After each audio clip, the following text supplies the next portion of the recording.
In the vastness of the internet, some stories are whispered and hidden, never meant to be found. But in this place, nothing stays hidden forever.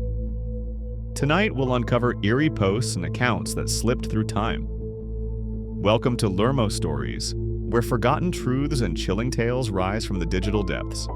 Keep your wits about you. These stories aren't for the faint of heart.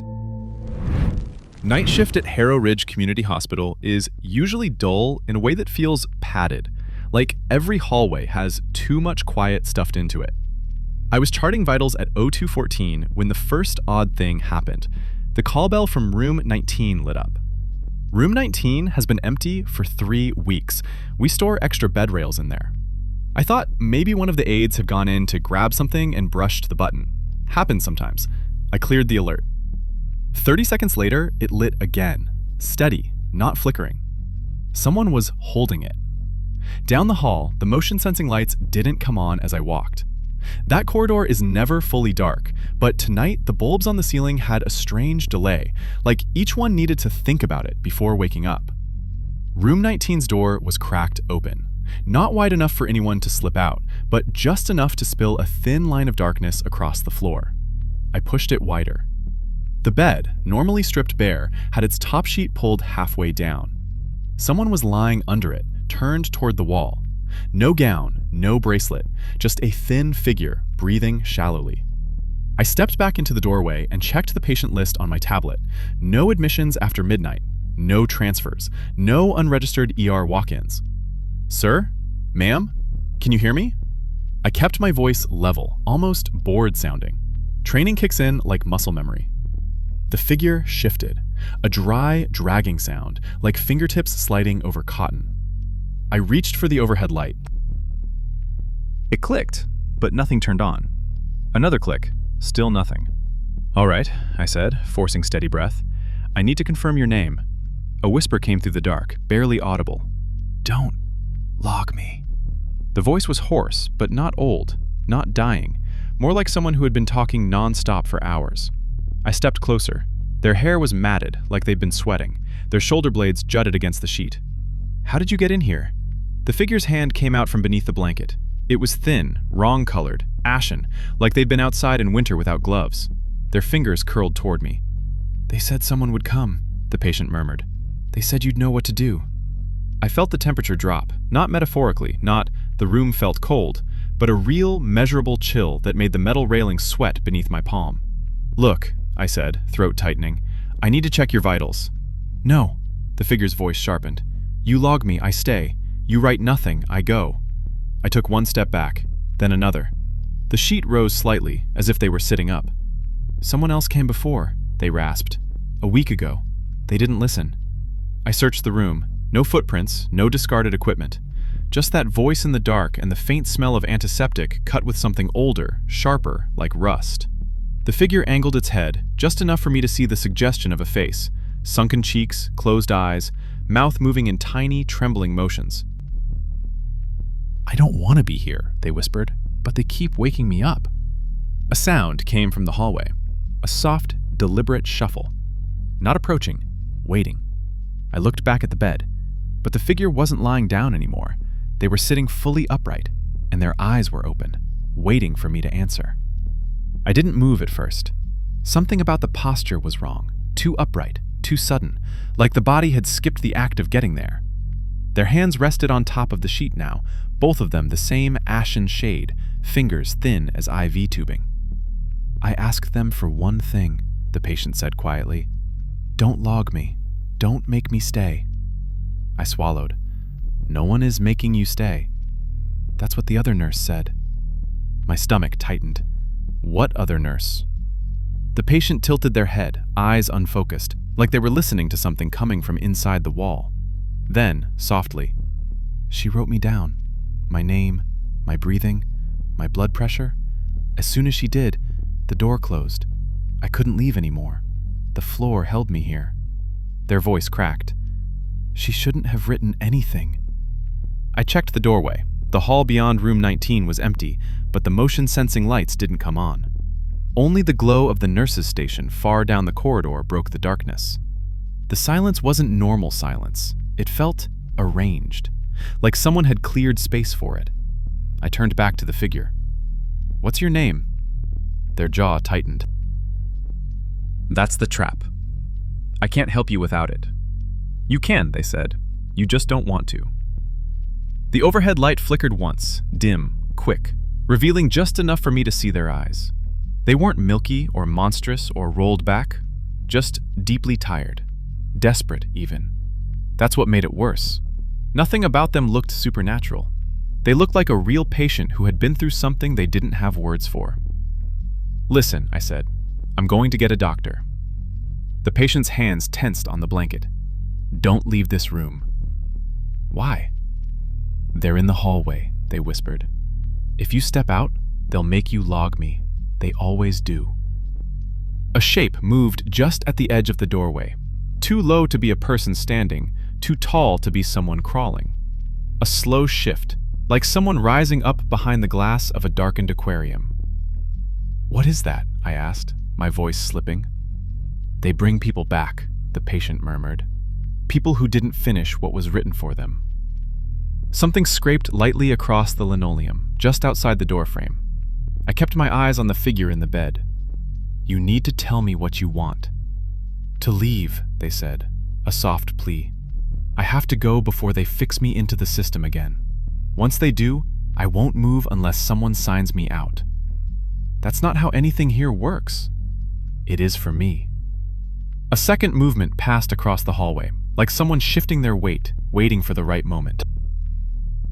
The door of room 19 creaked, as if pushed by a draft, though the air felt dead still. "Please," the patient said, "don't step out. Don't turn your back. They'll use you." My heart hammered against my ribs, hard enough I felt it in my throat. The figure leaned forward. "If they get you to write even one line about me, I stay here forever." I opened my mouth to reply. That's when the call bell behind me, room 18, lit up. Then the one across the hall. Then another. All at once, rapid, deliberate, not frantic, coordinated. The lights still didn't come on, and something was breathing just outside the door. The call bells didn't stop. Their tones staggered and overlapped, forming a kind of mechanical pulse that pushed into the room. Room 19's doorway stayed open just a few inches, but the space beyond it had changed, darker than a hallway with working emergency lights should ever look.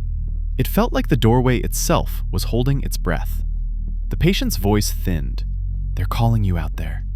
"I'm not going," I said. "You will." Their hands tightened over the sheet. That's how they do it. They overwhelm the floor, pull staff into the hall, and the moment you're past the threshold, someone hands you a clipboard, a chart, a form. Sometimes you don't even see who gives it to you. Another low scrape moved along the tiles outside, slower this time, like whatever it was had realized I wasn't stepping out. I whispered, "Why you?" "I was brought in once," they said. "A car accident, nothing unusual. They wrote my intake, logged my vitals, stuck a barcode on my bracelet. Normal, right? Except the chart never closed. No discharge, no transfer, just stuck. Every night someone would check on me, and every night they'd see a different version of my chart, different dates, different injuries. Their breath shuddered, and every version kept me here. I stared at their arms. No scars, no IV bruises, no signs of a wreck. So how did you get out?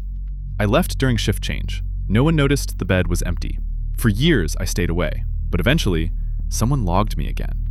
Their voice dropped. A new nurse. She didn't know.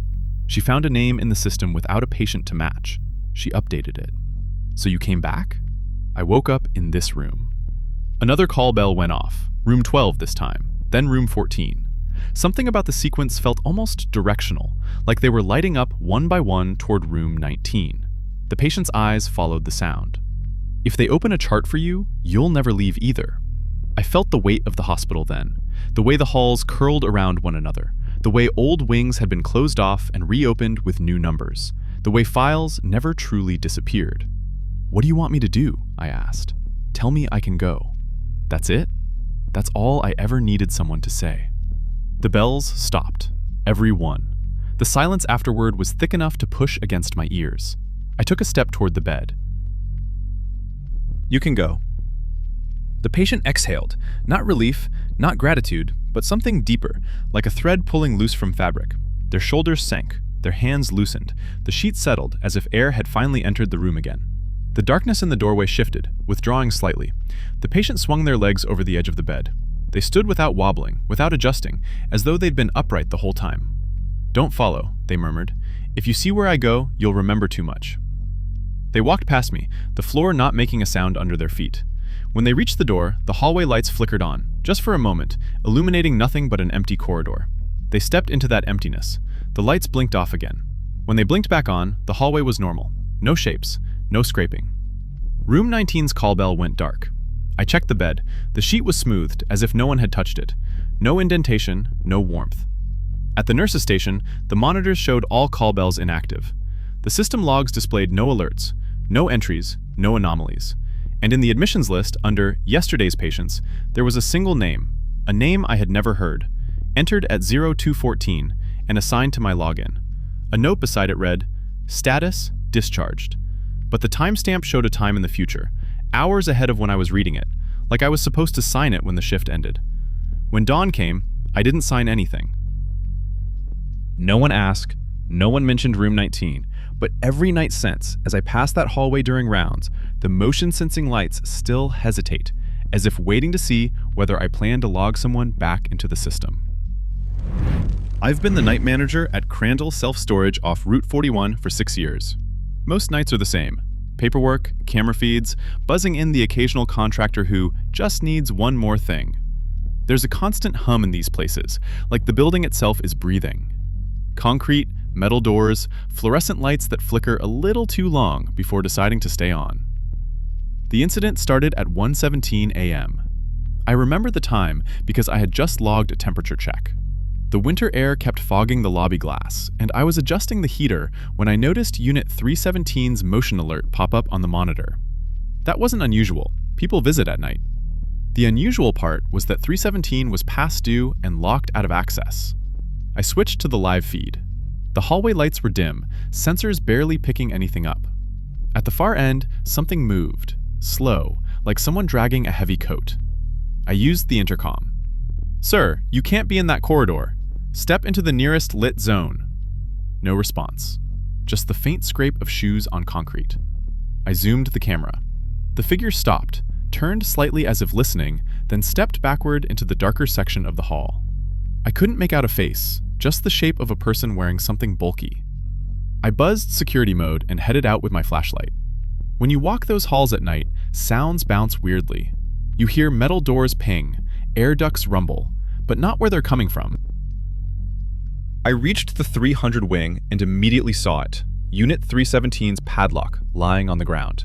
Not cut, unlatched, cleanly. I knelt to check it. The internal bar was bent inward, like someone forced the lock from the inside. I called out, "Storage staff, identify yourself." A shuffle answered from 3 units down. Not a person stepping, more like someone trying to stay low but failing to be quiet. I approached slowly. My radio crackled, but only with static. The breaker lights above me dimmed, humming loud enough to vibrate the metal doors. Then I saw the smear. A long, dull streak on the concrete leading from 317 toward the back of the hallway. Not blood, too dark, too thick. Some viscous substance I couldn't place. It had a chemical smell, like burnt plastic. I followed the trail until it abruptly stopped at Unit 322. That unit was empty in the system, unrented, unused. Except the roll-up door was lifted just an inch, just enough to see that someone had wedged something underneath it, something like a folded piece of fabric.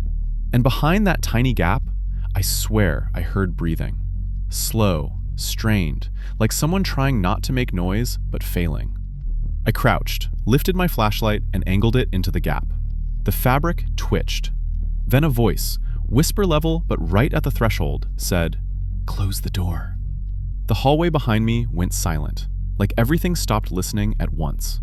I didn't close the door. I stepped back, hands already on my radio, trying to get a signal through the static. Nothing. Just a hiss that rose and fell like someone breathing into the speaker. I kept my flashlight trained on the thin gap under Unit 322's door. The fabric hadn't moved again. Sir, I need you to step out. Hands visible. Silence. I tried lifting the door an inch more. It didn't budge, like someone was holding it down from the inside. Not pulling, pressing. Firm, steady pressure. Step back, the voice whispered again. This time it sounded wrong. Not in a supernatural way, just injured. Someone trying to talk through clenched teeth, words shaking. I wasn't about to walk away, especially after seeing the bent padlock and that chemical smear. So I braced myself and pulled harder. The door jerked up a foot. Inside was nothing at first, just shadows and 3 empty shelves along the wall. Then, as the fluorescent lights flickered to life, I saw him. A man sitting on the concrete, back pressed to the corner, knees pulled to his chest, like a child hiding from a beating. He was wearing a worker's jacket from Darwin Chemical Disposal, the plant 2 miles away. The jacket looked burnt around the sleeves, melted slightly, as if exposed to heat. His face was streaked with the same dark, tar-like substance I'd seen in the hallway. He blinked against the flashlight. "Close the door, please." "You're trespassing," I said, "and you look hurt." Do you need medical? He whipped his head toward the entrance of the unit and made a sharp gesture with his hand. Not here. Not here. Shut it. I hesitated. He looked terrified, but not of me. Before I could answer, the hallway lights dimmed again, hard, buzzing low enough to rattle in my chest. Behind me, down by the turn in the corridor, something clattered, metal on concrete. I swung around, scanning with the flashlight. Nothing. Then another sound. A door handle rattling, slow and deliberate, like someone running their fingers along the rows of units. One unit, then the next, and the next. Getting closer. The man inside 322 started shaking. "He came in. He followed me in. I didn't think he would." "Who?" I demanded. He stared past me, into the dark corridor. "Don't let him see you standing." I stepped forward, angling my body to block the opening of the unit. My flashlight beam caught a brief glint, something reflective, just around the corner where the hallway bent. Too low to be a person's height, maybe knee level? Then the sound again. Tap, tap, drag. Like something metallic being pushed with a foot. I lowered my stance. Whatever was coming wasn't rushing. It was patient, testing. I whispered to the man, "If you know something, say it now." He shook his head violently. "You can't talk to him." "You mean the person in the hall?" He started pulling his jacket tighter around himself. Not a person. He slid back deeper into the unit, leaving a dark smear on the concrete where his hand touched. I was about to call 911 when a low voice echoed from the hallway. Calm, conversational, like someone chatting while sorting laundry. "You left your door open." The voice from the hallway wasn't loud. It didn't echo. It sounded like someone standing just around the corner, speaking to the floor more than to me. A casual tone, too casual for 2:40 a.m. in a locked storage wing. I kept my flashlight aimed low. The reflective glint I'd seen earlier caught the beam again, this time clearly. A wheel. One of the small metal wheels from the handcarts we kept near the loading bay. Except the cart wasn't rolling. Someone was dragging it behind them, letting the wheel scrape sideways. "Sir," I called out, "identify yourself." The cart stopped. The wheel spun once, clicking softly. Then a man stepped into view. He was tall, wearing a clean maintenance uniform from our facility, but I didn't recognize him. His badge was flipped backward. The flashlight revealed tiny flecks of dark residue on his sleeves, the same substance from Unit 317 and the man inside 322. His expression was flat, polite even, like he'd interrupted a meeting. "You left your door open," he repeated, gesturing at 322. "That unit is unrented," I said. "Who are you?" He ignored the question and looked at the man hiding inside the unit. "You weren't supposed to come back here." The man inside 322 whimpered, not loud, but broken. I had no idea what kind of relationship these two had, but the fear was real, instinctive, dangerous. I positioned myself between them. "Back up. Now." The maintenance guy tilted his head. "You're not on the list." "What list?" He didn't answer. He took one step closer. I tightened my grip on the flashlight. "Stop where you are." His eyes stayed on mine, but his hand reached down and picked up the handcart by the frame, lifting it slowly like it weighed nothing. The metal wheel hung loose, scraping the ground, leaving a thin streak of that same dark chemical residue. The man in 322 suddenly crawled to the door, clutching my pant leg. "Don't let him take me back," he whispered. "You don't understand. He cleans the units."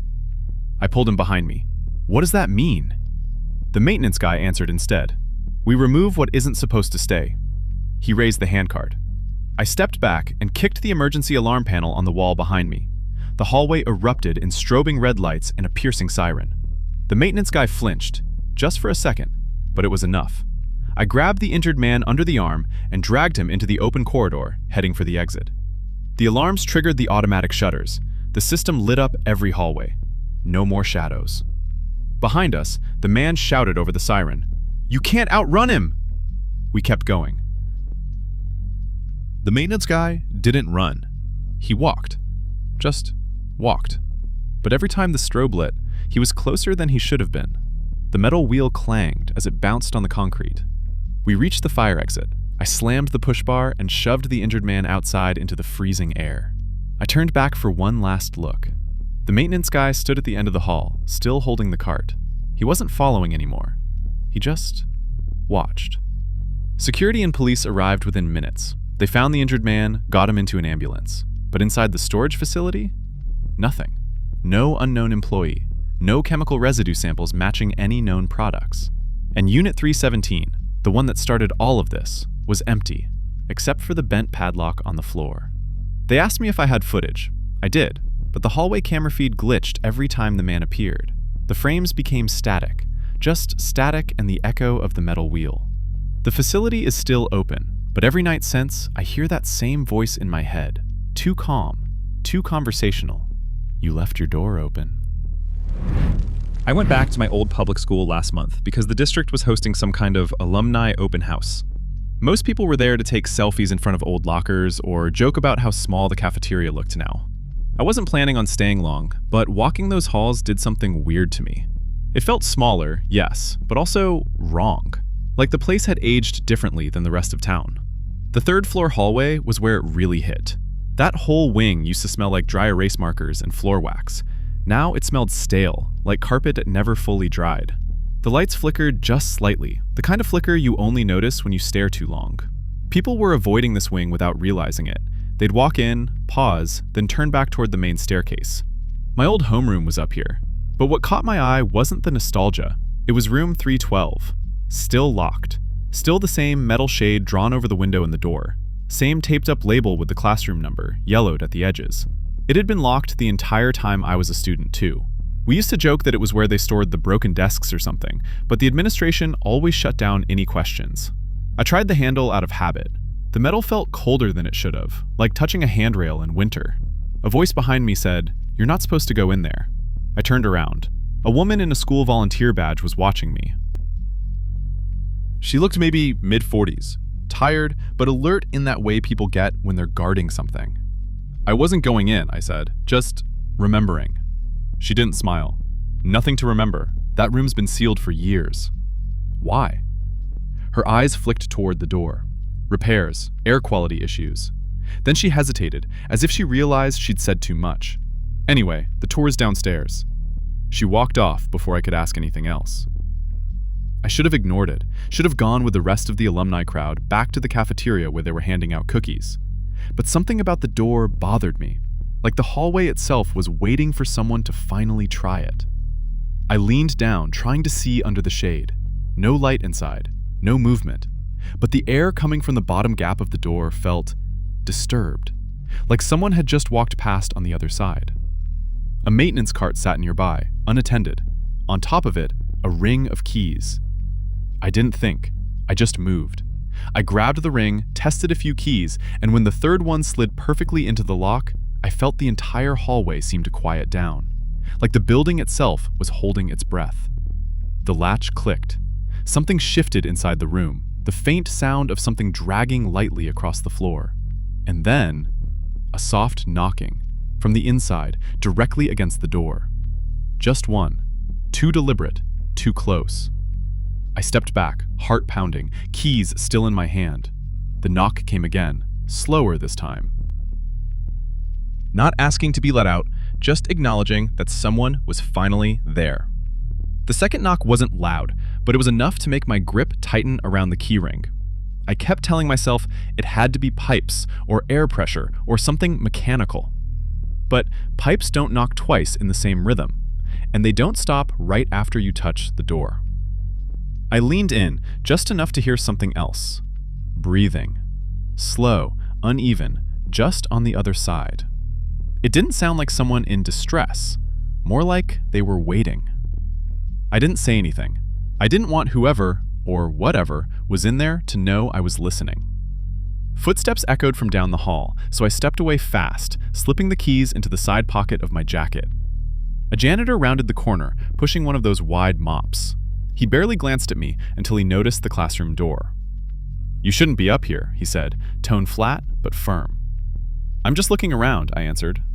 He set the mop against the wall and walked to the door. He didn't try the handle, he just pressed his palm against it, as if checking its temperature. Then he wiped his hand on his shirt like the metal left residue. "They didn't tell you anything, did they?" he asked. "About what?" He looked over his shoulder, checking the empty hallway. "They should have locked the whole floor today, but they don't listen." He glanced at the window shade on the door. "Don't linger here. People get curious, and curiosity is what makes this place worse." "What's wrong with the room?" I asked. He exhaled, long and irritated. "Nothing's wrong with the room. It's the people who keep trying to fix it." Before I could ask what that meant, he picked up his mop and walked away quickly, not looking back. I waited until he disappeared around the corner. Then I knelt again, pressing my ear near the bottom of the door. No breathing now, just silence. A stillness that felt intentional. The key still in the lock seemed to pulse with my heartbeat. I turned it just a fraction, not enough to open the door again, just enough to test whether whoever was inside reacted. Nothing. But when I pulled the key back, something brushed lightly against the other side of the door. Not a hand, something softer, dragging, like someone was lying on the floor, listening through the crack too. I stood up fast. This wasn't curiosity anymore. It felt like a conversation neither of us was speaking out loud. Downstairs, the open house noise grew louder. Laughter, music from the gym, announcements echoing over the PA system. All normal. But this hallway felt disconnected from the rest of the building, like time was different here. I turned to leave, but halfway down the hall, a sharp click came from behind me. I spun around. The door to room 312 had opened an inch. Just an inch, a thin, dark slit where the lock should have held firm. I checked my pocket. The key was still there. I hadn't touched it. Someone, inside had turned the knob from the other side. No sound came from the room. No movement. Just that sliver of darkness, wide enough for something to be watching. Against every rational thought, I stepped closer. Not close enough to touch it, just close enough to see if there was any light, any shape, any sign of a person. But the longer I stared into that gap, the more I felt the hallway around me stretching out, like the space behind the door was somehow deeper than the room should be. Then a whisper slipped through the gap. Not a word, just the faintest shiver of breath, drawn in, not out. Like whoever was inside was smelling the air, smelling me. I stepped back from the door, slow and steady, like any sudden movement might encourage whatever was inside to open the door farther. The gap stayed at that exact inch, no more, no less. A deliberate distance, a boundary. Somewhere downstairs, the PA crackled with the voice of a cheerful staff member thanking people for attending. Up here, the hallway was so quiet I could hear the fluorescent lights buzz. I should have walked away. Everyone else had avoided this wing for a reason. But something about that whisper, that drawn-in breath, felt familiar. Not the sound itself, but the intention. Like whoever was in there recognized me before I even touched the door. I leaned slightly, not enough to approach, just enough to angle my eyes toward the gap without getting too close. It was pitch black inside. No desks visible, no windows, nothing reflective. The air coming through the cracks smelled old, like it hadn't moved in years. Then, a soft rustle, fabric against the floor. Someone shifting their weight. "Who's in there?" I asked quietly. Silence. Then, long after I expected any response, 3 slow taps on the inside wall. Not on the door, on the wall beside it, at ground level. like someone seated against it. A memory hit me without warning. Back in 8th grade, a girl in my class went missing for 2 days. They found her, eventually, alive, sitting behind a dumpster behind the cafeteria. She kept repeating that she heard tapping and someone under the room. Everyone wrote it off as stress. She moved away before the year ended. The janitor's words replayed in my mind. It's not the room, it's the people who keep trying to fix it. I took another step back, but before I could turn, I heard the doorknob shift again. Not turning open, turning like someone was testing how far it could go. I froze in place without meaning to. Then a voice, human, low, strained, came from the darkness. Not whispered, not hostile, just tired. Don't leave the door like that. I felt my spine lock up. Why? A pause. It doesn't stay shut on its own. My throat went dry. Then who opened it? A long exhale drifted through the gap. Not relieved, not angry, just resigned. They always want someone new. That was enough. I backed away fast, nearly tripping over my own shoes. I didn't run, but every part of my body wanted to. I kept my eyes on the door the whole time, expecting it to swing open. It never did. The gap stayed exactly the same, like it wanted me to keep looking. When I reached the stairwell, I made myself turn away. The second I did, I heard a faint sound behind me. Slow, dragging footsteps crossing the inside of room 312 toward the door. I didn't go back. I didn't tell anyone during the open house. I walked straight out of that building, keys still in my pocket. I dropped them in the lobby on my way out without stopping. A week later, I checked the district's website out of morbid curiosity. They'd posted a notice. 3rd floor wing temporarily closed for safety assessment. The picture showed the hallway. Same lockers, same lights, but the metal shade on the window of room 312 was no longer drawn. It was rolled all the way up. And pressed against the glass, barely visible through the glare of the camera flash, was the shape of someone sitting on the floor, knees bent, head down, in the exact spot where the tapping had come from. I haven't gone back since. I don't plan to. And if the district ever reopens that hallway, I hope they keep room 312 locked. Not to keep anything inside, to keep it from choosing someone else. I worked the night shift at a toll booth off Interstate 41, the kind of place most drivers blast through without noticing the person behind the glass. I'd been at that booth for 6 years, long enough to memorize the rhythm of the road, truckers hauling north, families heading home from late games, the occasional drunk weaving across the painted lines before the cameras scared them straight. Nothing dramatic ever happened out there. That was half the reason I took the job. My last scheduled shift was a Thursday. I remember the air felt heavier than usual, like the humidity had settled inside the booth itself. The fluorescent light above my chair flickered in a slow, intermittent pulse. Maintenance had been out earlier in the week, but the place was old. The wiring had its own stubborn personality. Around 1:40 a.m., traffic tapered off completely. I settled into the quiet. The highway at night has its own sound, a soft, continuous pressure, like the world breathing around you. I had a thermos of stale coffee, the radio tuned low to some talk station out of Milwaukee. The host was rambling about land disputes, dry stuff, but familiar. At 1:57, a sedan approached. Dark blue, older model, headlights dimmed to a sickly yellow. It rolled toward my lane much slower than normal, not braking, just gliding until it stopped exactly at the payment line. The window stayed shut. I couldn't see the driver, only a faint shape in the dark interior. I tapped the glass. "Sir? Ma'am?" You're at the cash lane. Need the toll. Nothing. The engine idled in an uneven rhythm, almost like breathing that stuttered. A gust of hot highway air came through the booth side vent and brought with it a smell, warm rubber mixed with something metallic, like pennies rubbed between wet fingers. I leaned out. "Hello? Your toll?" The driver lifted a hand, slow, mechanical. They held out a bill, a crumpled 5. When I reached for it, they didn't move their fingers. I had to tug it out from between them. Their hands stayed suspended in the air, palm facing up, like they were expecting something in return. "You're good," I said, trying to keep my tone normal. "You can go." The hands stayed raised. I glanced into the car again, squinting past the washed-out headlights. The shape in the driver's seat wasn't turning toward me. Their head was angled slightly downward, chin to chest. Not asleep, too rigid for that. More like they were listening to something I couldn't hear. The car didn't move. A truck appeared in the far lane, rushing past in a roar of diesel. Its horn blared once, angry and long. The sedan didn't react at all. I took a step back toward the booth door. My radio crackled with static, hard, sudden static that drowned out the talk station completely. Then something cut through it. A single word, low but unmistakable. Close.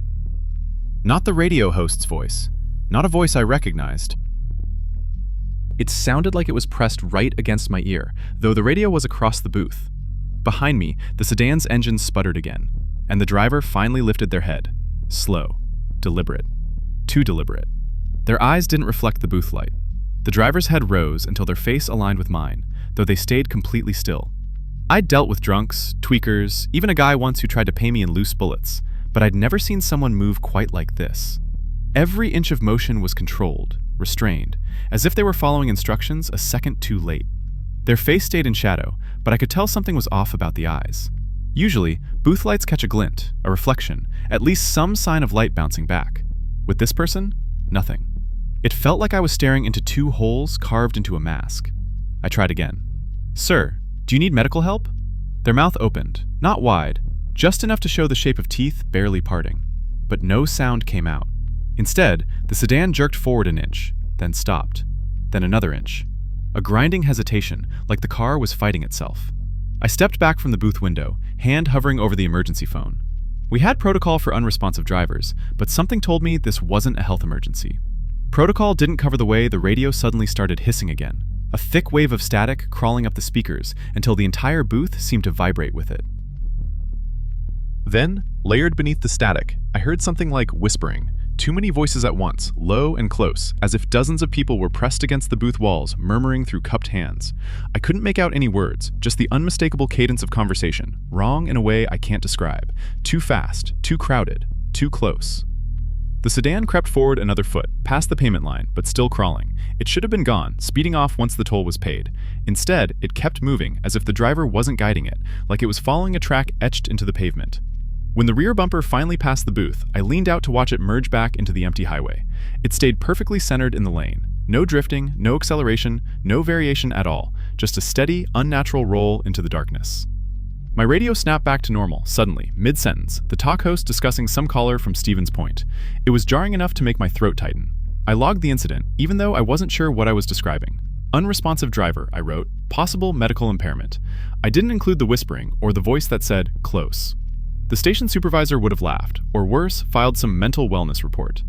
Traffic picked up again around 2:40. A few trucks, one minivan, a couple of commuters starting early. Normal flow, normal people, no more strange cars. Then, at 3:12, the cameras glitched. All 4 feeds froze at once. Every angle of the highway, every lane. The screens showed the same frame, the empty road, lit in that washed-out green tint of night vision. For a moment, I thought the system had crashed, but the timestamp kept updating, seconds passing with no movement at all. I stepped out onto the pavement, carefully scanning the highway. It was empty, as the camera showed. No cars in sight in either direction. The silence pressed in harder than usual. The kind of silence where you can hear the blood move behind your eardrums. I turned back to the booth. The sedan was parked behind it. I hadn't heard it return. Not the engine, not the tires on gravel, nothing. It sat there at an angle, half hidden from the road, headlights off, interior dark. The driver's door was slightly open, just a crack, and from that crack came the same faint whispering I'd heard through the radio, closer now, crowding the air behind me. The whispering leaking from the cracked car door wasn't loud, but it filled the air in a way that made it impossible to ignore. I couldn't understand a single word, yet the tone carried a strange expectation. Like whoever, or whatever, was speaking already knew I was listening. I kept one hand on the booth door handle, ready to duck inside, but staying still felt safer than moving. The night around the station stretched wide and empty. No headlights anywhere, no engines.